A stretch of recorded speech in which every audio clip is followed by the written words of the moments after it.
4 Computer. Class 4 Computer. Today we are going to do some revision of computer. Today we are going to do some revision of computer. I think you have gone through the chapters till where we have done very well. So you have gone through the chapters till where we have done very well. So today I am going to revise this chapter, storage and memory devices, and types of software A very good day to my dear students. I think you are healthy and stay home, stay safe. This is a revision to make all the things clear to you, very clear to you. So please pay attention and listen to the video well. Let us revise storage and memory devices. Storage and memory devices. So what does in this chapter say? We are going to fastly revise some points. So let us revise. Data in the computer are stored in the form of bits and bytes. Data in the computer are stored in the form of bits and bytes. Each bit stores information as 0 or 1. Each bit stores information as 0 or 1. There are two types of computer memory. That is primary memory and secondary memory. Primary memory is the main memory of the computer. RAM is called as volatile memory. The data will be lost when the computer is turned off. In the RAM, what happens during the RAM? The data gets lost when the computer is turned off. ROM is the non-volatile memory. The data stored will remain even when the computer is turned off.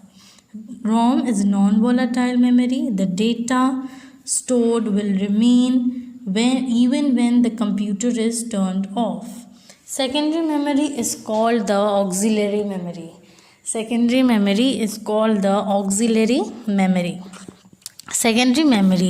storage devices are of two types. Secondary memory storage devices are of two types, that is internal storage devices and external storage devices.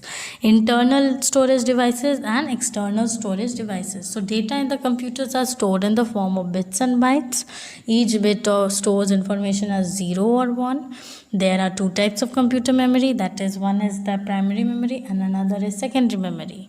There are two types of computer memory, that is primary memory and secondary memory.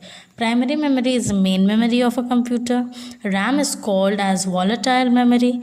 The data will be lost when the computer is switched off or turned off. ROM is a non-volatile memory. The data does not get lost even when the computer is turned off. For secondary memory is called the auxiliary memory. Secondary memory storage devices are of two types, that are internal storage devices and the external storage devices. So let's do some question answer after the revision. You have done the question answers previously by your own. So today I am going to discuss all the answers with you all. So please stay tuned and listen to the question answers very well. Answer the following questions. The very first question is, what is a bit? A bit is the smallest unit of data.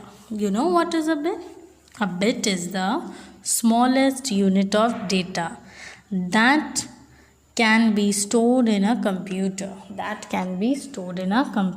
So a bit is the smallest unit of data that can be stored in a computer. So what is a bit? A bit is the smallest unit of data that can be stored in a computer. The second question is expand DVD. Second question is expand DVD. DVD, what is the full form of DVD? Digital Versatile Disc. So first we are going to write DVD in bracket digital versatile disc, and then it looks like a CD. It looks like a CD, comma, but it can store 12 times more data than a CD. More data than a CD. A DVD drive can read a CD, but a CD drive cannot read a DVD. So DVD or digital versatile disc, it looks like a CD, but it can store 12 times more than CD. A DVD drive can read a CD, but a CD drive cannot read a DVD. So this is the explanation of DVD. You are going to write like this, okay? Number 3. Question number 3. What does the question number 3 asks for? What is a hard disk? What is a hard disk? So hard disk is present inside the CPU of the computer. Hard disk is present inside the CPU of the computer. It stores large amount of data and software. It stores large amount of data and software. Nowadays we also have external hard disk. Hard disk is present inside the CPU of the computer. It stores large amount of data and software. Nowadays we also have external hard disks. Number 4. Write a note on auxiliary memory of a computer. Write a note on auxiliary memory of a computer. Secondary memory is called the auxiliary memory, as we know that. Then we are going to explain about the secondary memory. So how you are going to write the answer? That is, secondary memory is called the auxiliary memory of the computer. Secondary memory is called the auxiliary memory of the computer. The data or information is stored permanently. The data and information is stored permanently. The CPU does not directly access this memory. The CPU does not directly access this memory. The contents of secondary memory is to be first removed to the main memory of the computer. Okay, the contents of secondary memory is to be first moved to the main memory of the computer for the CPU to access it. Data are not lost when the computer is switched off. So secondary memory is called the auxiliary memory. The data or information is stored permanently. The CPU does not directly access this memory. The contents of secondary memory need to be first moved to the main memory for the CPU to access it. Data are not lost when the computer is switched off. Question number 5 is, what is the main memory of the computer? It can come like name the main memory of the computer, or what is the main memory of a computer, same questions. Okay, so primary memory is the main memory of the computer. Primary memory is the main memory of the computer. Question number 6. Write the full forms of number A is RAM. What is the full form of RAM? Random access memory. Number B is ROM, that is read only memory. Number C is CD, that is compact disc. Number D is DVD.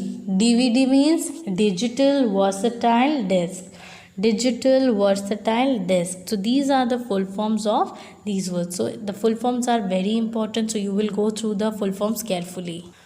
Then you know that memory size, I have already said you when I have taught you this chapter, that the memory size box is very important. This box is very important. So you should remember this box very well, that 1 byte equals to 8 bits, 1 kilobyte equals to 1024 bytes, 1 megabyte equals to 1024 kilobytes, 1 gigabyte equals to 1024 megabytes, 1 terabyte equals to 1024 gigabytes, 1 petabyte equals to 1024 terabytes. So these are some things which you need to keep in mind. Go through the chapter very well. Let's do the revision of the second part. So the revisions of second part, that is types of computer, types of software. Okay, so let us revise the main points of this chapter. That is, what does this chapter say? The summary portion is, hardware and software are the two important elements of a computer system. Hardware and software are the two important elements of a computer system. The two types of software are system software and application software. The two types of software are system software and application software. System software is a software that controls the entire operation of a computer. Examples, they are operating system, language translator, and utility software. An operating system controls and coordinates the overall activities of the computer. An operating system controls and coordinates the overall activities of a computer. Application software is a collection of program. Designed to do specific tasks on the computer. There are two categories of application software. They are general purpose application software and special purpose application software. So these were some important points which you need to remember. Go through the chapter very well. Let's do some following question answers of this chapter. Answer the following question. So I am going to dictate you the answers of the following questions. So please note it down. So the very first question is, what is a system software? Give any two examples. What is a system software? Give any two examples. System software is a software that controls the entire operations of a computer. Examples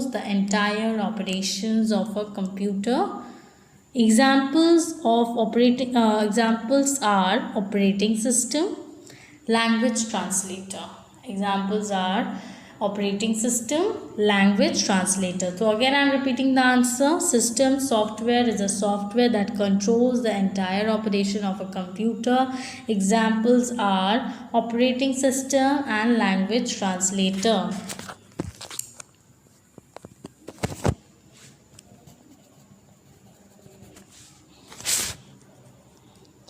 Next question is, write any three functions of operating system. The three functions of operating system, actually there are many functions given in your book, so you can write any three functions which you want. I am dictating you the three simple functions of an operating system. The three functions of operating systems are, number one, that is file management. Number two, that is device management. Number three, that is memory management. So the three functions of operating systems are file management, device management, memory management. Number three, why do we need a backup software? Backup software is very essential. Backup software is very essential.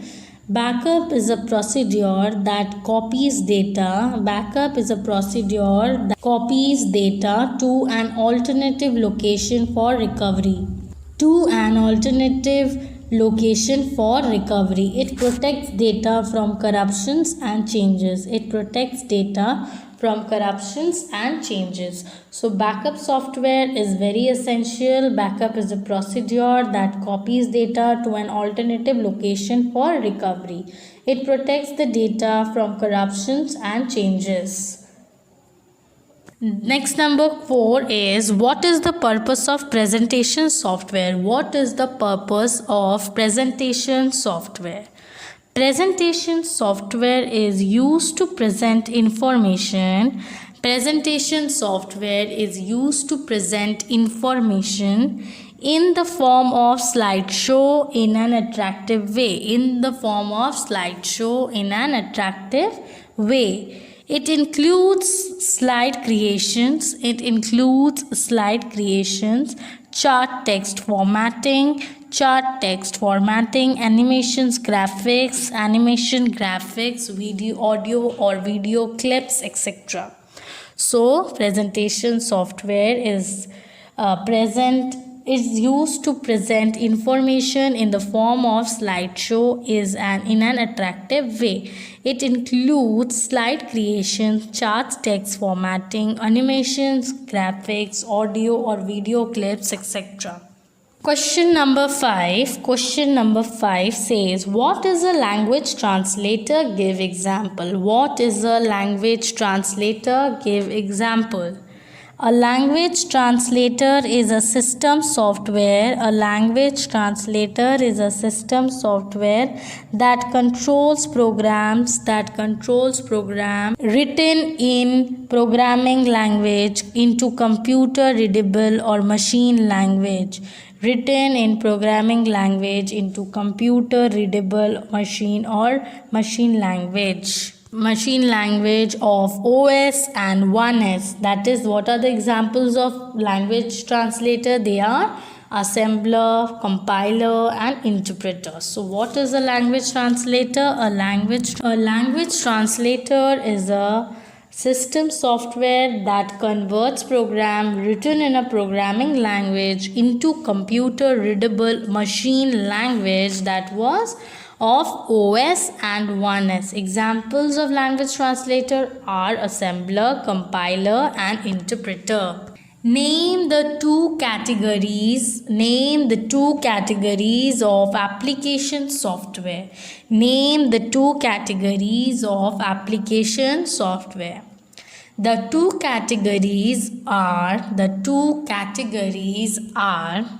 number A, general purpose application software. Number B is special purpose application software. How you are going to write? First you will write the two categories are hyphen, then number A, general purpose application software, then number B, special purpose application software. So you are going to write it like this, okay, with mentioning A and B in this question. So the last question is that, what is a utility software? What is a utility software? Give any two examples. So what is an utility software? You know what is an utility software? With the name only, utility means to utilize something. So without this software, we should face some problem in our computer. So we should install utility software. Now see, utility software is a system software. Utility software is a system software that helps in maintaining a computer.